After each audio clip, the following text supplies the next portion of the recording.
Okay. So why was this an important book for you? Why'd you write it? Well, because I was very ill for I just started getting better about 2 years ago. And I couldn't understand how somebody who finally got everything I ever wanted, you know, I wanted to go to Hollywood. Television was my asylum. If I could get inside my mother's TV and be like all of those other Italian Americans that made it, that I wouldn't feel this feeling inside me anymore. The emptiness. Yeah. And, the hole. And I couldn't fill it up. Yeah. And so I wanted to die. And I was, you know, sitting in my $1 million home and thinking, what more do you need, you selfish bastard? You know, what's wrong with you? I thought it was a character defect, a character flaw. I didn't know it was a disease, a dis-ease, and uneasiness. And so... Disorder of the brain. Yeah, but, you know, it's not permanent. You know, well, it's treatable. It's highly treatable. And what people in this country seem to have trouble with, and again, I want to take your guys' calls in just a second here, but we have no trouble with heart disease and arthritic disease, but when it comes to our brain, anything that affects our consciousness, our volition, or our motivation, we seem to have real trouble believing that it can be a disorder, a disease. What about the co-occurring nature of all of the behaviors? In my book, I call it my 7 deadly symptoms that were born out of this hole inside of me. And I needed to fill it up with those symptoms, whether it was stealing or drinking or drugging or success. Arousal, filling it with arousal. And we've been talking about men behaving badly tonight. And some men fill it with women and sex. You probably went down that path. Most guys do at some point when they have power and money. Let's talk to some of the callers, though. This is Thea, I believe, in Los Angeles. Thea, go ahead. Hi. My question for Joe is, when did you realize that the behavior, especially the sexual behavior, was beyond what society considers normal for most men in your position? Because let me contextualize that too. That's a great question. So we have these guys in power that are acting out sexually. We talked to a basketball player's wife. They just figure, oh, it's just what it's what guys do. When does it break through and you realize, oh no, wait a minute, I'm doing something that isn't working for me and maybe hurting other people? When my wife found out that I had had this ongoing affair that I brought home, and I saw her, I saw the pain that I caused her, and I never imagined, because I thought it didn't affect her. It had nothing to do with her. This was about me and, you know, my needs, and I was away from home all the time, and to see her be that destroyed, it broke my heart. You're still affected by that, aren't you? Mm-hmm. Was that a bottom for you? Yeah, that's when everything. When everything. You still get teary talking about that. Mm-hmm. You want to talk more about it, or? No, I'm good. It's important. I mean, it's important, but I mean, it's important that people understand that the people you love, you harm with some of these behaviors, and when that breaks through. I was hurting so much. I wanted everybody to feel what it felt like to be inside of me. Oh. And I did it to my wife, and I did it to my children, and I couldn't feel anymore. I was numb, and I didn't know why I was numb, and I didn't want to live anymore.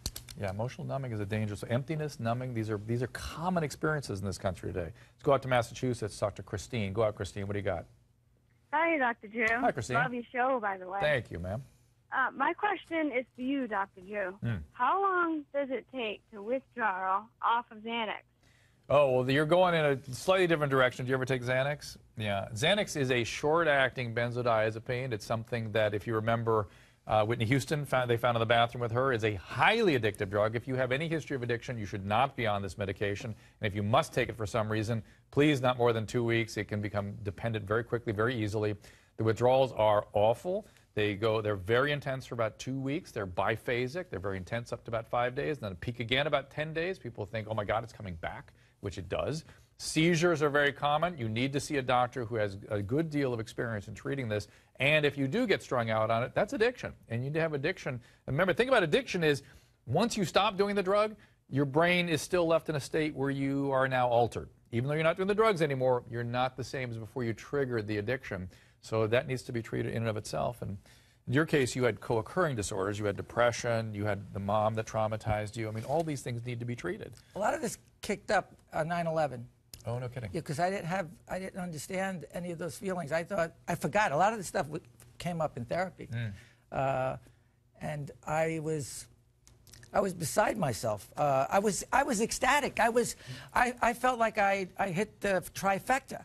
And then when I went back to work and I was doing a picture and I had to get insured by the insurance company, and the doctor said, anything different? And I said, Not really. Yes, I have a history of alcoholism in my family. Yes, we have a history of cancer. Yes, we have a history of heart disease. What medications are you taking? Well, I'm still taking the statin for cholesterol and a baby aspirin. And now I'm taking the same 10 milligrams also of an antidepressant. 2 days later, my lawyer said they're not going to insure you. What? Because I'm taking an antidepressant, so they thought I was insurance risk. Oh, that I had crazy. to sign a waiver so that if I had a mental breakdown, that it would be my financial responsibility. Oh, my goodness. So I said, why are they insuring my heart but not your brain. and not my brain? So our organization now is all about equal rights for the all-American brain. Call it out. What is it? It's called No Kidding Me Too. It's the largest celebrity-based advocacy in the country, and our goal is to educate Americans that it's cool to be out there. And in being out there, we should talk about it. We are promoting emotional intimacy, emotional sobriety. Very good. I love it. NoKiddingMeToo.com? .org. .org. Let's go out to another caller quickly. Viola in Georgia. Viola? Hi. There you are. I'm just wondering, for Joey, what significance did medication play, or what significance does medication play in his role in recovery? In my case, That's a good question. in my case, it took a little bit of the numbing away, so I could actually be clear and have some clarity, so I could get to some of these issues with my doctor. Viola, the way I think about the medication that is non-addictive that people in recovery take, there's certain if you were diabetic, you'd take insulin.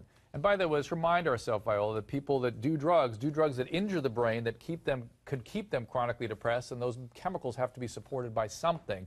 So I think about medication recovery as something that makes recovery possible, but they must be non-addictive substances.